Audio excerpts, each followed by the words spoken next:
ꯏꯪꯊꯕ ꯊꯃꯣꯏꯒ ꯂꯣꯏꯅꯅ ꯏꯁꯣꯔꯒꯤ ꯑꯆꯥ ꯃꯇꯝꯗꯣ ꯑꯩꯈꯣꯏ ꯉꯥꯏꯖꯁꯤ ꯍꯥꯏꯕꯀꯣ ꯑꯗꯨꯅ ꯃꯇꯝ ꯆꯥꯕ ꯍꯥꯏꯕꯁꯤ ꯏꯁꯣꯔꯗꯒꯤ ꯂꯥꯛꯑꯦꯕ ꯄꯔꯐꯦꯛ ꯇꯥꯏꯃꯤꯡ ꯍꯥꯏꯁꯤ ꯏꯁꯣꯔꯗꯒꯤ ꯂꯥꯛꯏ ꯑꯗꯨꯅ ꯅꯪ ꯑꯩꯒꯤ ꯄꯨꯟꯁꯤꯗ ꯀꯩ ꯍꯥꯏꯅꯤ ꯑꯩꯁꯦ ꯀꯩ ꯍꯥꯏꯅꯤ ꯍꯦꯛꯇ ꯃꯍꯩ ꯌꯥꯟꯕ ꯄꯨꯟꯁꯤꯁꯦ ꯍꯦꯛ ꯅꯣꯡꯃꯗ ꯍꯦꯛꯇ ꯑꯣꯏꯔꯛꯄ ꯅꯠꯇꯦꯕ ꯀꯣ ꯃꯁꯤꯅꯤ ꯈ꯭ꯋꯥꯏꯗꯒꯤ ꯃꯔꯨꯑꯣꯏꯕꯁꯦ ꯑꯗꯨꯅ ꯑꯩꯅ ꯑꯍꯥꯟꯕꯗ ꯃꯥꯡꯖꯧꯅꯅ ꯍꯥꯏꯖꯅꯤꯡꯕꯗꯨꯗꯤ ꯉꯥꯏꯕ ꯑꯩꯈꯣꯏꯒꯤ ꯄꯦꯁꯦꯟ ꯍꯥꯏꯔꯤꯕ ꯉꯥꯏꯕꯒꯤ ꯍꯥꯏꯕꯁꯦ ꯉꯥꯏꯕ ꯍꯥꯏꯕꯁꯦ ꯖꯁ ꯑꯩꯈꯣꯏ ꯄꯦꯁꯦꯟꯒꯤ ꯑꯔꯊꯁꯦ ꯖꯁ ꯉꯥꯏꯕꯗꯨ ꯈꯛ ꯅꯠꯇꯦꯕ ꯏꯁꯣꯔꯅ ꯈꯥꯡ ꯍꯩꯕ ꯑꯣꯏꯌꯨ ꯍꯥꯏꯅ ꯍꯥꯏꯔꯤꯁꯦ ꯖꯁ ꯃꯇꯝ ꯍꯧꯈꯤꯕ ꯉꯥꯏꯕ ꯑꯗꯨ ꯈꯛꯀꯤ ꯋꯥꯐꯝ ꯅꯠꯇꯦꯕ ꯑꯗꯨꯕꯨ ꯅꯪꯅ ꯃꯇꯝ ꯉꯥꯏꯔꯤꯕꯗꯣ ꯅꯪꯅ ꯏꯕꯨꯡꯉꯣꯗ ꯈꯥꯡ ꯍꯩꯕ ꯑꯣꯏꯅ ꯉꯥꯏꯔꯤꯕꯗꯣ ꯀꯔꯝꯕ ꯃꯑꯣꯡꯗꯅ ꯑꯣꯏꯔꯤꯕꯗꯣ ꯁꯤꯅꯦꯕ ꯏꯁꯣꯔꯅ ꯌꯦꯡꯉꯩꯁꯦ ꯀꯔꯝꯕ ꯃꯑꯣꯡꯗꯅ ꯉꯥꯏꯔꯤꯁꯦ ꯏꯁꯣꯔꯗ ꯊꯥꯖꯔꯒ ꯉꯥꯏꯔꯤꯕ꯭ꯔꯥ ꯏꯁꯣꯔꯗ ꯑꯁꯥ ꯇꯧꯔꯒ ꯉꯥꯏꯔꯤꯕ꯭ꯔꯥ ꯅꯠꯇ꯭ꯔꯒ ꯃꯇꯝ ꯍꯧꯈꯤꯅꯕ ꯃꯇꯝꯁꯦ ꯂꯥꯟꯊꯣꯛꯈ꯭ꯔ ꯂꯣꯏꯔꯦꯅ ꯀꯔꯝꯕ ꯈꯨꯡꯉꯥꯏꯅꯣꯕ ꯉꯥꯏꯔꯤꯁꯦ ꯀꯣ ꯑꯗꯨ ꯏꯁꯣꯔꯅ ꯈꯥꯡ ꯍꯩꯕ ꯑꯣꯏꯌꯨ ꯍꯥꯏꯁꯦ ꯑꯗꯨꯒꯤ ꯃꯇꯥꯡꯗ ꯑꯩꯈꯣꯏ ꯁꯦꯡꯅ ꯑꯩꯈꯣꯏ ꯅꯩꯅꯃꯤꯟꯅꯒꯅꯤ ꯏꯁꯣꯔꯅ ꯄꯥꯝꯕꯁꯤꯗꯤ ꯃꯉꯣꯟꯗ ꯉꯥꯖꯔꯒ ꯂꯩꯕꯁꯤꯅꯤ ꯑꯌꯥꯝꯕ ꯃꯤꯁꯤꯡꯗꯤ ꯃꯥꯁꯦ ꯀꯩ ꯍꯥꯏꯅꯤ ꯉꯥꯏꯕꯒꯤ ꯈꯨꯡꯉꯥꯏꯁꯦ ꯈꯥꯡ ꯍꯩꯕꯁꯦ ꯀꯔꯝꯕ ꯃꯑꯣꯡꯗ ꯈꯥꯡꯉꯦ ꯍꯥꯏꯕ ꯃꯇꯝꯗ ꯍꯔꯥꯎꯕ ꯏꯪꯊꯕ ꯑꯃꯇ ꯂꯩꯇꯅ ꯀꯣ ꯂꯩꯌꯦꯕ ꯑꯗꯨꯕꯨ ꯉꯁꯤ ꯑꯃꯔꯣꯝꯗ ꯌꯦꯡꯉꯛ ꯇꯥꯔꯒ ꯇꯥꯏꯕꯪꯄꯥꯟꯗ ꯂꯩꯕ ꯃꯤꯁꯤꯡꯁꯤꯒꯤ ꯑꯌꯥꯝꯕ ꯋꯥꯔꯜꯒꯤ ꯑꯣꯏꯅ ꯄ꯭ꯔꯤꯊꯤꯕꯤꯒꯤ ꯑꯣꯏꯅ ꯍꯧꯖꯤꯛ ꯃꯤꯁꯤꯡꯁꯦ ꯌꯥꯝ ꯌꯥꯡꯅ ꯔꯤꯖꯜ ꯐꯪꯕ ꯄꯥꯝꯃꯦꯕ ꯈꯥꯡ ꯍꯩꯕꯒꯤ ꯁꯔꯨꯛꯁꯦ ꯁꯨꯡꯌꯥꯝ ꯄꯥꯝꯗꯦ ꯍꯥꯏꯇꯥꯔꯦꯕꯀꯣ ꯌꯥꯝ ꯌꯥꯡꯅ ꯔꯤꯖꯜ ꯐꯪꯕ ꯌꯥꯝ ꯌꯥꯡꯅ ꯑꯟꯁꯔ ꯐꯪꯕ ꯌꯥꯝ ꯌꯥꯡꯅ ꯁꯣꯂꯨꯁꯟ ꯄꯨꯊꯣꯛꯄꯁꯦ ꯃꯁꯤ ꯄꯥꯝꯃꯦꯕ ꯑꯖꯥꯡꯕ ꯉꯛꯇꯅꯦꯕ ꯑꯃꯨꯛ ꯏꯟꯇꯔꯅꯦꯠ ꯏꯁꯄꯤꯁꯤꯐꯥꯎ ꯍꯧꯖꯤꯛ 5Gꯅꯦꯕ ꯍꯥꯏꯗꯤ ꯐꯥꯁ ꯐꯨꯗ ꯍꯥꯏꯔꯦꯕ ꯑꯃꯔꯣꯝꯗ ꯍꯥꯏꯔꯒꯅꯀꯣ ꯌꯥꯝ ꯌꯥꯡꯅ ꯐꯪꯕ ꯆꯥꯛ ꯍꯥꯏꯇꯥꯔꯒꯗꯤ ꯐꯥꯁ ꯐꯨꯗ ꯍꯥꯏꯁꯤꯅꯦꯕ ꯍꯥꯏꯗꯤ ꯑꯇꯞꯄꯤ ꯅꯠꯇꯦ ꯑꯇꯞꯄꯤ ꯇꯥꯏꯕꯪꯄꯥꯟꯁꯤꯒꯤ ꯃꯇꯨꯡ ꯏꯟꯅ ꯇꯞꯄꯒꯤ ꯄꯣꯠꯁꯦ ꯆꯠꯅꯗꯦ ꯍꯥꯏꯇꯥꯔꯦꯕ ꯉꯥꯏꯕꯒꯥꯏꯁꯦ ꯇꯥꯏꯕꯪꯄꯥꯟꯗ ꯆꯠꯅꯗꯦ ꯍꯥꯏꯇꯥꯔꯦꯕ ꯑꯗꯨꯕꯨ ꯊꯥꯖꯈ꯭ꯔꯕꯁꯤꯡ ꯏꯁꯣꯔꯒꯤ ꯑꯣꯏꯕ ꯃꯥꯏꯀꯩꯗꯒꯤꯗꯤ ꯏꯁꯣꯔꯒꯤ ꯑꯣꯏꯕ ꯀꯤꯡꯗꯝꯒꯤ ꯁꯥꯏꯠꯇꯒꯤꯗꯤ ꯉꯥꯏꯕ ꯅꯠꯇꯅ ꯑꯝꯇ ꯎꯄꯥꯏ ꯂꯩꯇꯦꯕ ꯏꯁꯣꯔꯗꯒꯤ ꯕꯣꯔ ꯄꯥꯝꯕ ꯇꯥꯔꯒꯗꯤ ꯅꯪ ꯈꯥꯡ ꯍꯩꯕ ꯑꯣꯏꯕ ꯑꯃ ꯆꯪꯉꯦꯕ ꯈꯨꯗꯛꯇ ꯐꯥꯁ ꯐꯨꯗꯀꯤ ꯇꯥꯏꯞꯇ ꯉꯁꯥꯏꯒꯤ ꯑꯗꯨꯒꯤ ꯄꯣꯠꯇꯣ ꯑꯣꯏꯔꯣꯏꯕ ꯈꯨꯗꯛꯇ ꯕꯣꯔ ꯐꯪꯕ ꯈꯨꯗꯛꯇ ꯆꯥꯎꯈꯠꯄ ꯈꯨꯗꯛꯇ ꯏꯅꯥ ꯈꯨꯟꯕ ꯈꯨꯗꯛꯇ ꯑꯋꯥꯕ ꯀꯣꯛꯄ ꯀꯥꯏꯁꯦ ꯏꯁꯣꯔꯒꯤ ꯃꯥꯏꯀꯩꯗꯗꯤ ꯈꯤꯇꯪ ꯉꯥꯏꯕ ꯑꯃ ꯆꯪꯉꯤ ꯈꯥꯡ ꯍꯩꯕ ꯑꯃ ꯆꯪꯉꯦꯕ ꯑꯗꯨꯁꯨ ꯀꯔꯝꯕ ꯃꯑꯣꯡꯗꯅꯣ ꯃꯉꯣꯟꯗ ꯊꯥꯖꯔꯒ ꯃꯉꯣꯟꯗ ꯇ꯭ꯔꯁ ꯇꯧꯔꯒ ꯃꯉꯣꯟꯗ ꯑꯁꯥ ꯇꯧꯔꯒ ꯑꯁꯨꯃꯥꯏꯅ ꯉꯥꯏꯕꯁꯤꯅꯦꯕꯀꯣ ꯃꯊꯧ ꯇꯥꯔꯤꯁꯦ ꯑꯗꯨꯅ ꯑꯩꯈꯣꯏꯅ ꯉꯥꯏꯖꯕ ꯍꯥꯏꯕꯁꯦ ꯑꯩꯈꯣꯏꯒꯤ ꯄꯨꯟꯁꯤꯗ ꯏꯁꯣꯔꯅ ꯉꯥꯏꯖꯕꯒꯤ ꯄꯨꯟꯁꯤꯗꯣ ꯂꯩꯔꯛꯄ ꯃꯇꯝꯗ ꯅꯪ ꯑꯩꯒꯤ ꯄꯨꯟꯁꯤꯁꯦ ꯆꯥꯎꯈꯠꯍꯟꯕ ꯄꯥꯝꯃꯦꯕ ꯈꯥꯡ ꯍꯩꯕ ꯍꯥꯏꯕꯁꯦ ꯑꯩꯈꯣꯏꯅ ꯈꯪꯉꯤ ꯒꯦꯂꯤꯁꯤꯌꯥꯗ ꯑꯩꯈꯣꯏꯅ ꯎꯕ ꯐꯪꯉꯤ ꯊꯋꯥꯏ ꯑꯁꯦꯡꯕꯒꯤ ꯃꯍꯩꯅꯦꯕ ꯈꯥꯡ ꯍꯩꯕ ꯍꯥꯏꯕꯁꯦ ꯊꯋꯥꯏ ꯑꯁꯦꯡꯕꯒꯤ ꯃꯍꯩꯅꯤ ꯑꯗꯨꯅ ꯑꯩꯅ ꯍꯥꯏꯖꯅꯤꯡꯕꯗꯨꯗꯤ ꯑꯦꯕ꯭ꯔꯤ ꯁꯤꯆꯨꯋꯦꯁꯟ ꯂꯥꯛꯄ ꯃꯇꯝꯗ ꯑꯩꯈꯣꯏꯅ ꯈꯥꯡ ꯍꯩꯕ ꯑꯣꯏꯅꯅꯕꯒꯤꯗꯃꯛꯇ ꯏꯁꯣꯔꯒꯤ ꯊꯋꯥꯏ ꯑꯁꯦꯡꯕꯒꯤ ꯃꯍꯩꯁꯦ ꯑꯩꯈꯣꯏꯗ ꯂꯩꯔꯕꯅꯦꯕ ꯑꯃꯦꯟ ꯑꯗꯨꯅ ꯏꯁꯣꯔꯅ ꯑꯩꯈꯣꯏ ꯑꯦꯕ꯭ꯔꯤ ꯁꯤꯆꯨꯋꯦꯁꯟ ꯂꯥꯛꯁꯅꯨ ꯑꯦꯅꯤ ꯗꯤꯐꯤꯀꯜ ꯁꯤꯆꯨꯋꯦꯁꯟ ꯂꯥꯛꯁꯅꯨ ꯏꯁꯣꯔꯅ ꯑꯩꯈꯣꯏꯕꯨ ꯈꯥꯡꯕ ꯉꯝꯍꯟꯒꯅꯤ ꯍꯥꯏꯇꯥꯔꯦ ꯑꯃꯁꯨꯡ ꯃꯇꯝ ꯆꯥꯅ ꯑꯩꯈꯣই ꯃꯍꯩ ꯌꯥꯟꯕ ꯄꯨꯟꯁꯤ ꯑꯣꯏꯍꯟꯒꯅꯤ ꯍꯥꯏꯇꯥꯔꯦꯕꯀꯣ ꯃꯁꯤ ꯑꯩꯈꯣꯏ ꯊꯥꯖꯃꯤꯟꯅꯁꯤ ꯑꯍꯥꯟꯕ ꯄꯣꯏꯟꯗ ꯉꯁꯤ ꯑꯩꯈꯣꯏ ꯌꯦꯡꯃꯤꯟꯅꯒꯅꯤ ꯈꯥꯡ ꯍꯩꯕꯒꯤ ꯃꯇꯥꯡꯗ ꯑꯩꯈꯣꯏ ꯃꯈꯥ ꯇꯥꯅ ꯑꯃꯨꯛ ꯌꯦꯡꯃꯤꯟꯅꯁꯤ ꯑꯗꯨꯅ ꯏꯁꯣꯔꯒꯤ ꯋꯥꯍꯩ ꯏꯁꯣꯔꯅ ꯄꯥꯝꯕꯁꯦ ꯈꯨꯗꯣꯡꯊꯤꯕ ꯇꯥꯔꯛꯄ ꯃꯇꯝꯗ ꯈꯥꯡ ꯍꯩꯅ ꯂꯩꯕꯁꯦ ꯑꯩꯈꯣꯏ ꯄꯥꯝꯃꯦꯕ ꯃꯥꯕꯨ ꯊꯥꯖꯕꯁꯤꯡꯅ ꯈꯨꯗꯣꯡꯊꯤꯕ ꯅꯪꯉꯛꯄ ꯃꯇꯝꯗ ꯈꯥꯡ ꯍꯩꯕ ꯑꯣꯏꯅ ꯂꯩꯕꯁꯦ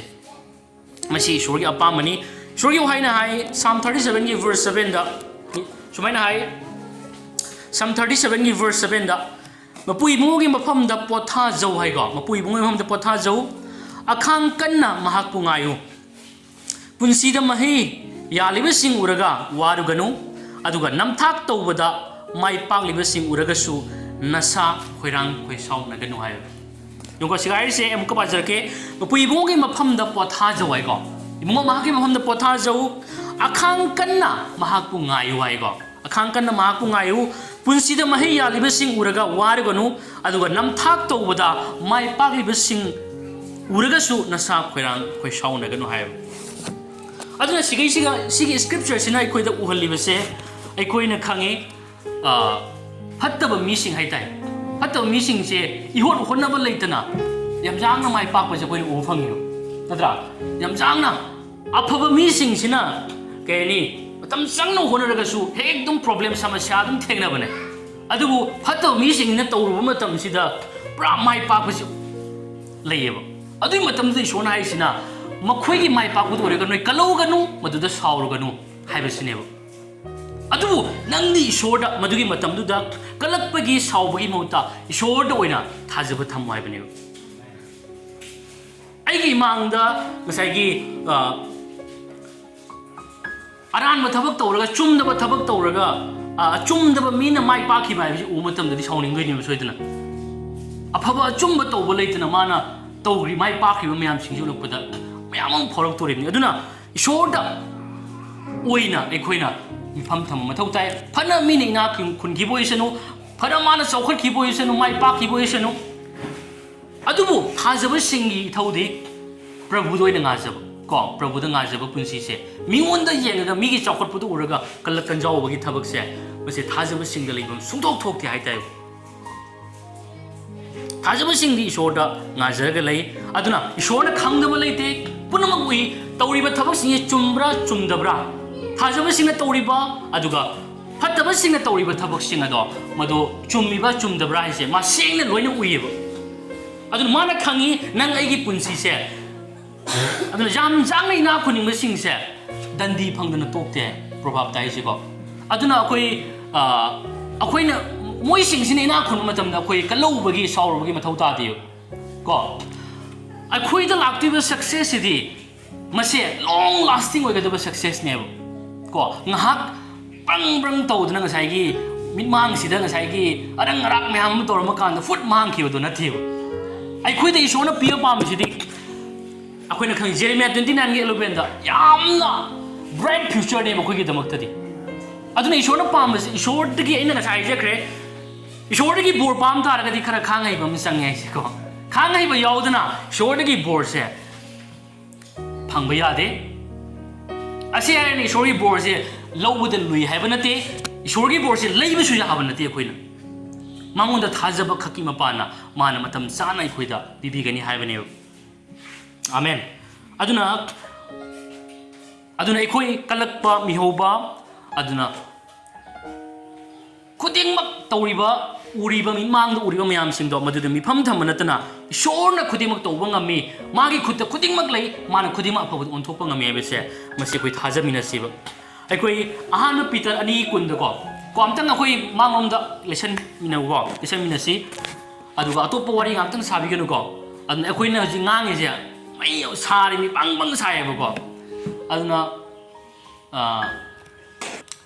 मैम ताद्रगदी इन हाइसिगे इन वांगै ngangiसिगे खोन तांगै लाउङै हाइसिगे अर्थसे लेरुदुनेबको अदुना सारसुसु सानको अखोइ खांमिनसि ngaktam तनिको अहानु पीटर अनि कुंद सुमाइना हाइ नखोइना अफब तौदुना खांग हिना अवाब खांगलबदी ईश्वरगी मांगदमसि थागतफम थोइएको अखोइना खांगिबसे फत्तब हुरालुबगी नते को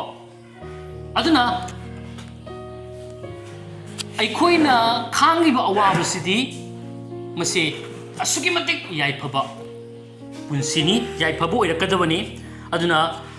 मसी ईश्वरगी मांगदा मसी थागतफम थोइएबको अदुना अचुंबा सिंगना खांगिबा अवाबा धर्म सिंबा सिंगना खांगिबा असिदी असुकी मतिक याइफबनेव आइना हुरालुबगी दमक आई जेल मनुंगदा अवाबा खांगुदुदी मदुगी अवाबदुदी अरेहमनी हाइतायबको अदु ngasi अखोइना खांगिबा अवाबसिदी ख्रिस्टगी दमक खांगिबा थेंगरिबा स्ट्रगल म्याम सिंग ख्रिस्टगी मतिक मंगालगी दमक हिंगमा मतमदा ओंगनरिबा थेंगरिबा म्याम सिंग असे मसे तसिंग ईश्वरगी मतिक मंगाले नत्रा ईश्वरगी मतिक मंगाले बसि बाइबल न हाइरिब अदुना खुदिमक ईश्वरना फननबगी दमक ओंथोपिगनी अदुगा अमु अखोइगी एक्लेसियास्टिस 7 की चैप्टर 7 की वर्स 8 9 दा पाउ संदोकपा चैप्टर 7 की वर्स 8 9 दा सुमाइना हाय चौथोप महाक अदुगी चौथोप महाक अदुदगी खांग हेबा महाक ने हेना फै साउगतप थुगनु मरमदी अपंग सिंगी थरकता असाउब तुंगना लैये अदुना अइकोइ खांग हेना लैबसे मथौ ताय को साउगतप नतना मीना चाउखत खरगा मै हौना साउगतपा अदुगी साउगतपा मीना चौखट उरगा मीना महै यानबु उरगा अखोइद असाउब नुंगाइतबा जेलेस ओइबा पोतो अखोइद लेबा यादेबा अदुना असाउब हाइबसे अखोइद सुंगै लेबा यादे मरमदि असाउब हाइबसे लेबा मतमदा कै हाय अपंगबसिंग असाउब तुंगन लेये को अदुना चौथोप महाग अदु खांग हेबा महाग ने हेने पे चौथोप महाग अदु दगी खांग हेबा महाग ने पे को अदुना नापल तौरगा हिंगबसे को अखोइ थाजब अमदा नापल तौरगा हिंगबा यादे अदुना खांग हेबा मतमदा नापल लेते को पेशेंट है खांग है हिंग पुंसी से मौन नापल लेते है को यम जांग ना खुनिम सिंगसिदी नापल न पिक थल्ले को अदुना अखोई खांग है बाइबसिबु कदो है मतमदा सोइरप मतमदसु खांग दुरिमने चौथोक्तना नंग कनानो हाइबेगी महुत्त को दरकार लेते हाइबेगी महुत्त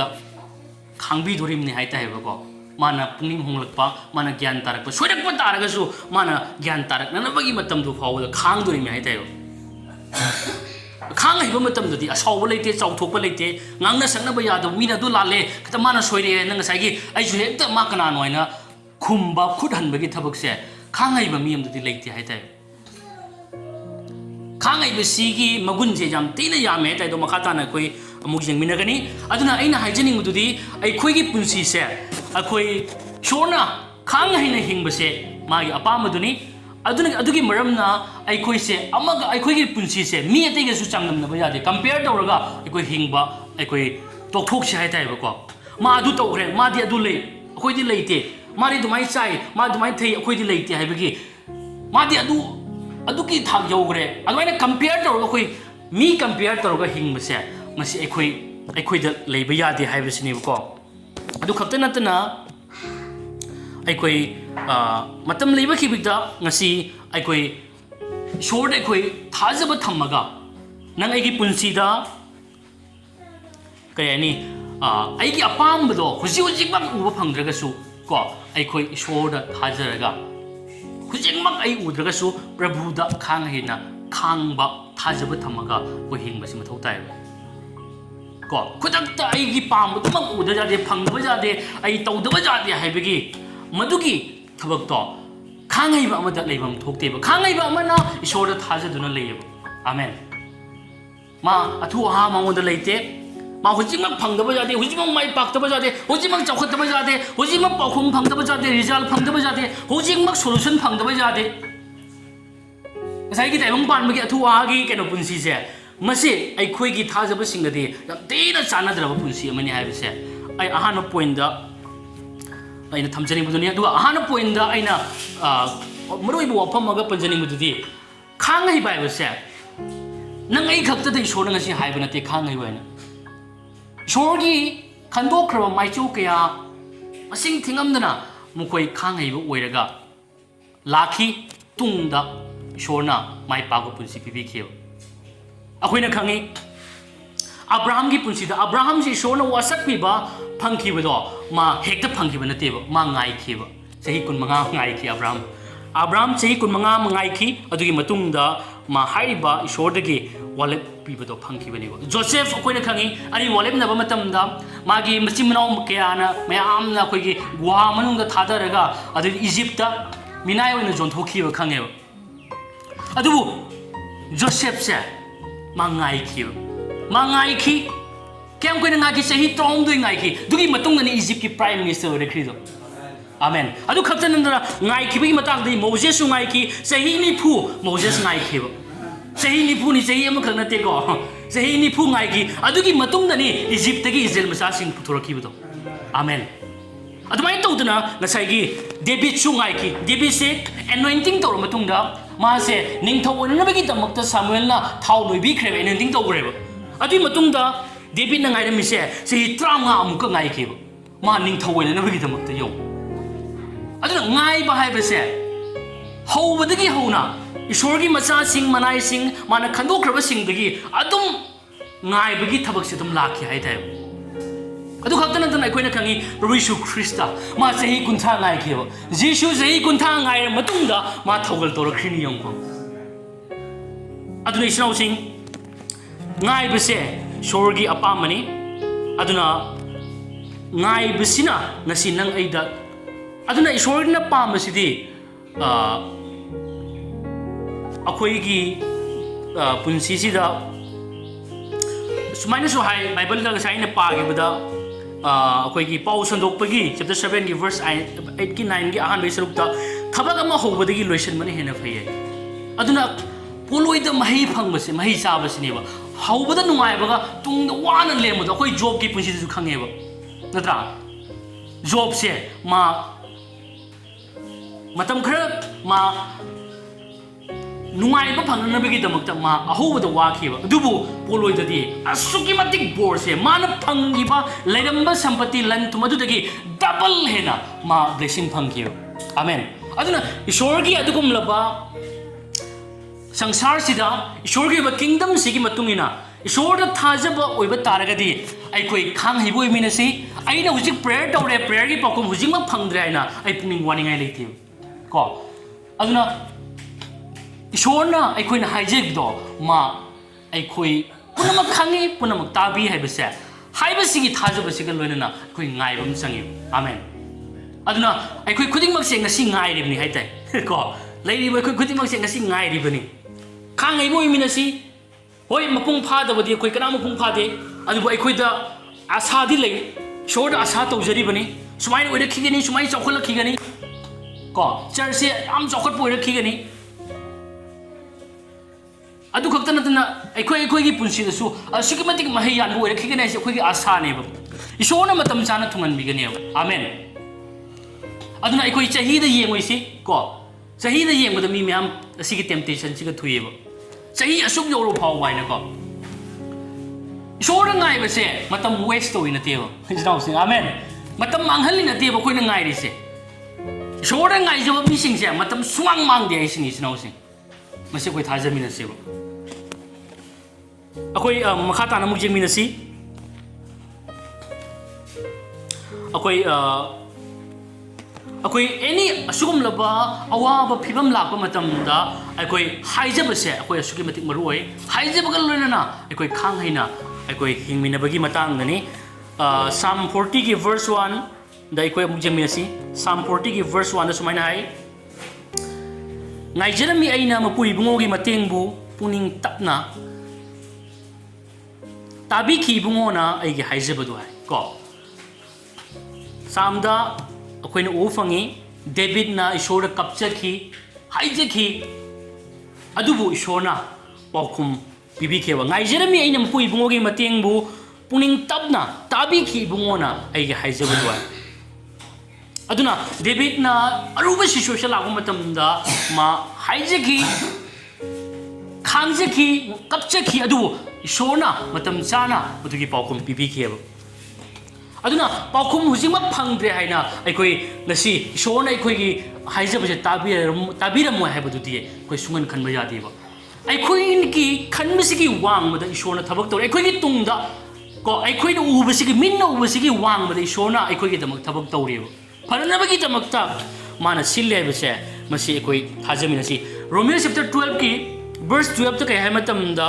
asa da harau jo aduga awa ana da khangayu haijabada tatna chena thajawai asa da khangayu ishor prabhu aina haijaki base prabhu na tabikre prabhu na matam sana bakum bibigani hai base masigi asa se layo asa thambasi da harau jo ayo amen asa da harau jo awa bada khangayu wai ko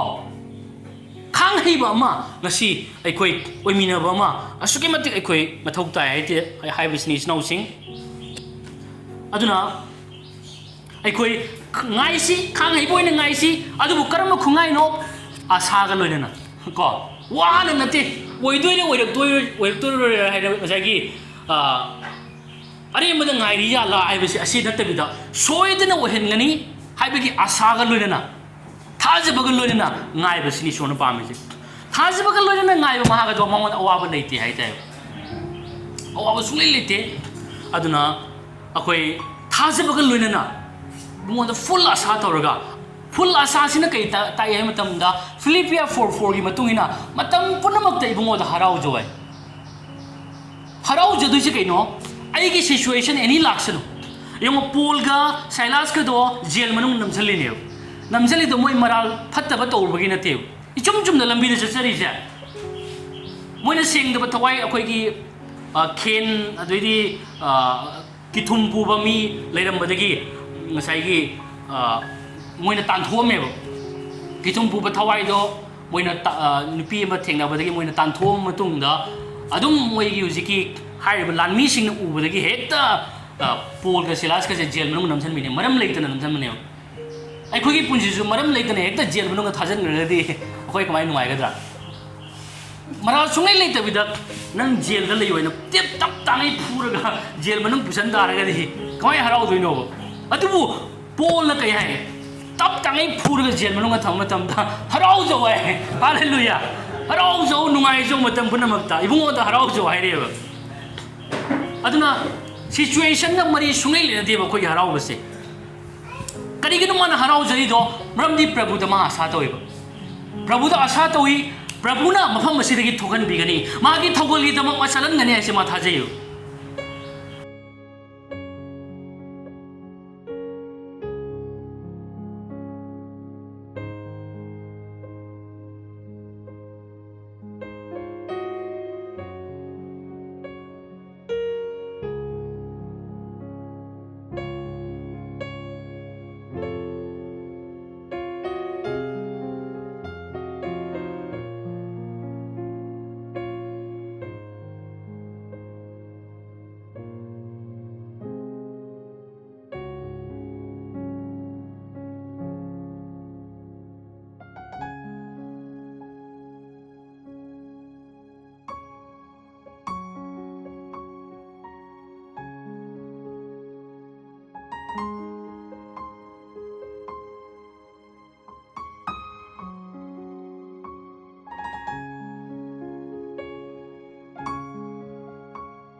कोई हराउना कोई ngsa haibado asada haraujo awana da khangai wai aduna harauna akoi situation any situation thengna sanu koi khangai se ai gi pocket da sen leram da bajai ai gi piron walam bajai ai gi adu leram da bajai adha leram da bajai adu tar ga su madu dai koi mifam thamana tana prabhu da thamse harau ai ba se prabhu da gi lai ko aina su toina ai jegre harau ba nuai ba se taibang pan ba gi pot ta leiba na te जिसु ना है नंग ताइबंग पांच में नंग फंगगा नंगी थवाई मांगजब तागले नंग कई थोंगजब न को अदुना अखोई के हराव बसे जिसु ताक बसे नंगी लन थुमदु हराव लेब नते लन थुमदु पुंसी लेब नते हाइबने अदुना हराव नुंगाई बसे जिसु दगी लाई हाइ ताइब आमेन अदुना अखोई मसिनी अखोइना खंगमिनब जाबसे अदुगा अखोई सुमाइना हाइ प्रोवर्ब अहुमगी मंगागा तरुकदा को अदुना अवा अना लाप मतमदा अखोइगी थाजबहमसे लंबी लेरक्तब मतमदा अखोइगी थाजबहमसे अदुम जिसुदा ओइदोइने सुमाइना हाय नाकी थमोय अपुमना जेहोवादा चेना थाजौ नाकी वखल ताबदा ngaजगनु नांगा तौब हिरम खुदिंगमक्ता माकु निंगसिंगु अदुगा मांगा नाकी लंबेल सिंग सुमन बिगने को अदुना जिसुदा आशा थममतमदा नंग अचुंब लंबीदा माना काय तौगने नंग मही यानबगी लंबीदा पुबिगनी नंग काय तौनुंग निंगब कायबो ओइबे हायताय अदुना जिसुगी मतुंग इलिबा जिसुदा आशा तौरिबा महागो काय तौनुंग निंगब कायबा हायबसे पुंसीदा काय तौनुंग मा थोए को काय तौनुंग मा निंगब कायरे निंगब कायबदगी मा पुंसीदो मांगता ए हेबदो काय तौनुंग ओइरे अदुना मंगोंद हेक sanction जरिंगे अखोइदा लेरम निंगब कायरमदो मदो आसाना थनबम ओइरकने हायताय asini akoi Prabu Yesu Krista da leiba matam da ikoi da ibung mahana pibiri se aduna phana awaba punsi thengnaba taraga su aikoi gi thajabadi Prabhu da Prabhu ki plan adu da Prabhu na ikoi gi damak yamna phajaba future yamna phajaba hojik tagi hona yamna phajaba punsi ma aikoi gi damak thorang tawi haibase thajasi amen aduna madumaina aikoi na thajaga leiba matam da ngasi madugi punsi do adugi mafam do tana nang aigi punsi se thangba matam da chatpa matam da yam laina to ngamne ramdi Krista gi apana khuding mak to ngame Philippians 4:13 ni matungina ko Krista Yesu gi apana khuding mak to ngami hai ngam da ba leite hai basini ko asina asi wafam se koi ningsing minasi